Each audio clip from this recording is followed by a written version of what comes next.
La Genèse, chapitre 1.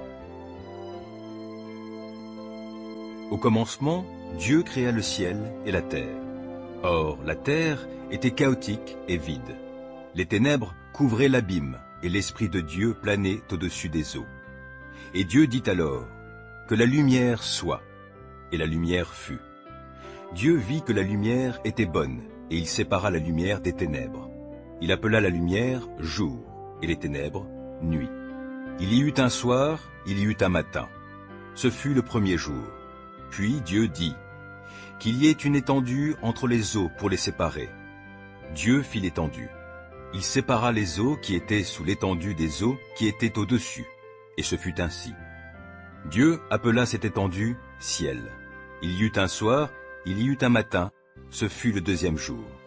Puis Dieu dit, « Que les eaux d'au-dessous du ciel se rassemblent en un seul endroit, pour que la terre ferme paraisse. » Et ce fut ainsi.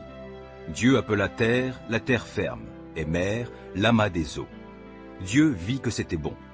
Puis Dieu dit, « Que la terre se couvre de verdure, de l'herbe portant sa semence, et de chaque espèce d'arbre produisant du fruit, portant chacun sa semence, partout sur la terre. » Et ce fut ainsi. La terre fit germer de la verdure, chaque espèce d'herbe portant sa semence, et chaque espèce d'arbre produisant du fruit, portant chacun sa semence. Dieu vit que c'était bon. Il y eut un soir, il y eut un matin, ce fut le troisième jour.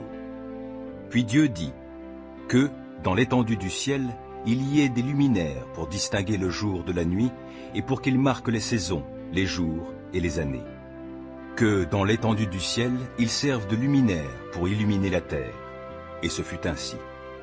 Dieu fit deux grands luminaires, le plus grand pour qu'il préside au jour, et le plus petit pour qu'il préside à la nuit.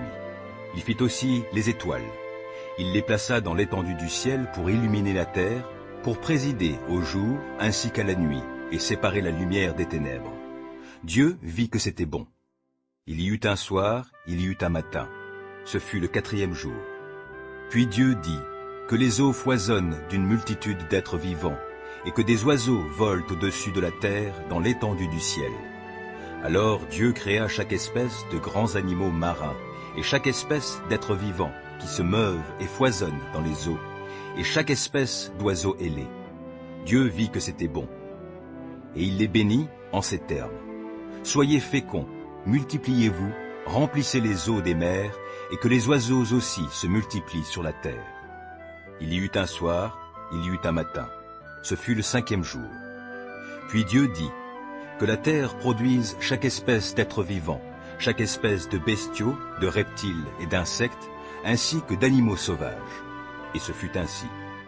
Dieu fit chaque espèce d'animaux sauvages, il fit chaque espèce de bestiaux, chaque espèce de reptiles et d'insectes. Dieu vit que c'était bon.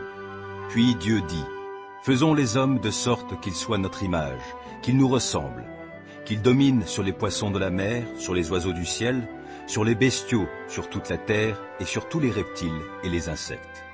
Dieu créa les hommes de sorte qu'ils soient son image. Oui, il les créa de sorte qu'ils soient l'image de Dieu. Il les créa hommes et femmes.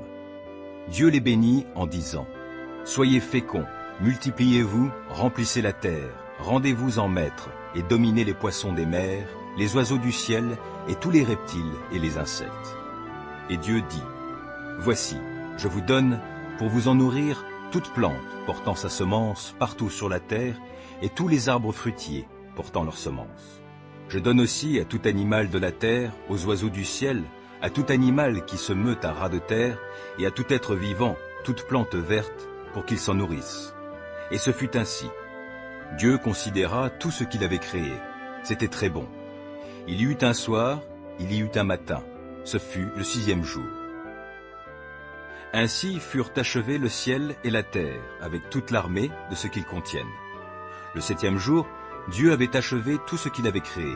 Alors il se reposa en ce jour-là de toutes les œuvres qu'il avait accomplies.